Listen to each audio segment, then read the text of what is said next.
Maths पढ़ी है तो आपने कभी ना कभी sine theta cos theta tan theta trigonometry के बारे में सुना होगा।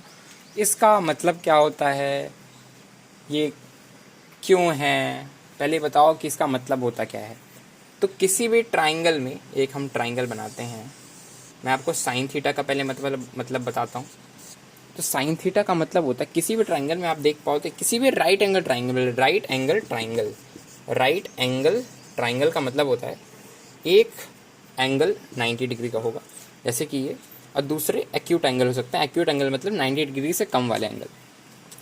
तो किसी भी ट्राइंगल में, खासकर मैं किसकी बात कर रहा हूँ, राइट एंगल ट्राइंगल में, किसी भी राइट एंगल ट्राइंगल में और दो बाकी एक्यूट एंगल होते हैं, तो एक थीटा। तो साइन थीटा एक थीटा, इस थीटा के लिए डिफाइन होता है। अगर हम बात करें ये लेंथ की, इसके लिए, इस थीटा के लिए ये क्या है, परपेंडिकुलर। क्यों? हाँ, इसको परपेंडिकुलर कहते हैं। इस थीटा के लिए इसको परपेंडिकुलर कहेंगे, इसको बेस कहेंगे इस थीटा के लिए, और इसको हाइपोटेनस। मैं बार बार ऐसा क्यों कह रहा हूँ कि इसको कहेंगे, तो फिर किसी और के लिए क्या किसी और कहेंगे? हाँ, इस थीटा के लिए इसको परपेंडिकुलर नहीं कहेंगे, इस थीटा के लिए इसको बेस कहेंगे, क्योंकि जो एंगल बेसिकली जिस इंक्लिनेशन से एंगल को नापा जाता है उसे बेस कहा जाता है।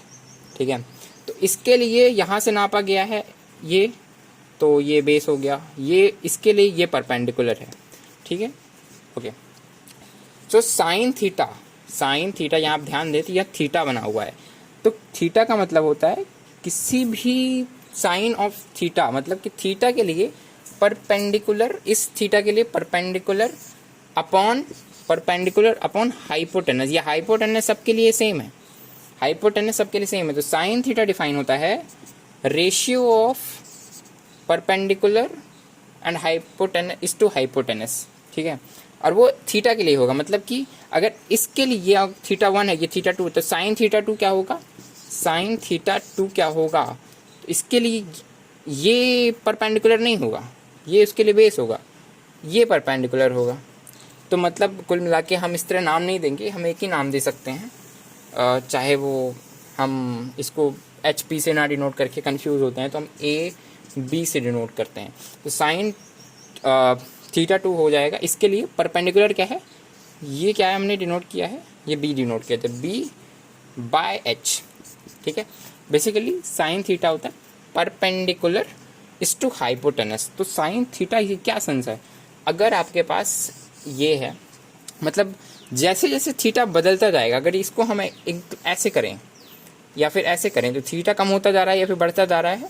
तो थीटा कम करेंगे तो परपेंडिकुलर की लेंथ बढ़ेगी, और जैसे जैसे थीटा कम करेंगे हाइपोटेनस की भी लेंथ कम होगी या ज़्यादा होगी, है ना।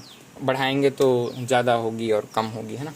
तो साइन थीटा को चेंज करने पर परपेंडिकुलर अपन हाइपोटेनस की वैल्यू भी चेंज होती है ना, चेंज होती है ना इसकी वैल्यू। तो किसी भी थीटा के लिए, किसी भी लाइक साइन 30 डिग्री, अगर यहाँ 30 डिग्री है तो इसके लिए साइन थीटा की वैल्यू, मतलब कि ये एक कांस्टेंट वैल्यू देता है। तो इसको हम, और हमको पता है कि अगर इसको 30 है, ये हाइट 30 है, तो ये हमें साइन थीटा की वैल्यू अगर हमको पता है तो हम इसकी लेंथ निकाल सकते हैं। मतलब क्या ही बोल रहा हूँ, क्योंकि हमेशा अगर 30 डिग्री का एंगल है तो परपेंडिकुलर और हाइपोटेनस, अगर 30 डिग्री एंगल है, परपेंडिकुलर हाइपोटेनस एक कांस्टेंट रेशियो होगा। साइन थीटा की वैल्यू अगर आपको पता है तो ये 1/2 होती है। मतलब कि परपेंडिकुलर और हाइपोटेनस में ये रिलेशन है, परपेंडिकुलर का डबल होता है हाइपोटेनस। ठीक है, या फिर हाइपोटेनस का आधा होता है परपेंडिकुलर। तो अगर इसका डबल होना चाहिए, अगर 30 डिग्री है तो हाइपोटेनस की वैल्यू 60 होनी चाहिए। तो इसी तरह से कॉस थीटा टैन थीटा भी डिफाइन होता है, जो हम अगले वीडियोस में बताएंगे। तो एक और चीज़ अच्छे से बता देता हूँ, साइन थीटा किसी एक स्पेशल थीटा के लिए डिफाइन होता है। मतलब कि साइन 45 डिग्री, मान लो साइन 45 डिग्री है, तो ये एक ट्राइंगल ये है, इसके लिए 45 डिग्री, और एक ट्राइंगल हमारे पास बहुत बड़ा ट्राइंगल है, बहुत बड़ा, मान लो बहुत बड़ा ट्राइंगल है। तो ये ट्राइंगल है, आपको दिख रहा हो 45 डिग्री, तो इसके लिए परपेंडिकुलर अपन हाइपोटेनस, इसके लिए परपेंडिकुलर अपन हाइपोटेनस का साइन 45 कांस्टेंट रहेगा, ये इस टू ये कांस्टेंट रहेगा, ये इस टू ये कांस्टेंट रहेगा। ठीक है, तो आप बोलोगे तो इस तरह तो हम लोग इतने सारे एंगल हैं, लेकिन हम उसके लिए साइन अलग अलग थीटा को डिफाइन करेंगे। नहीं, हम अलग अलग नहीं, हम कुछ स्पेशल वैल्यूज़ पहले पढ़ लेते हैं जो आसान होते हैं कैलकुलेट करना। तो यही है एक्सप्लेनेशन।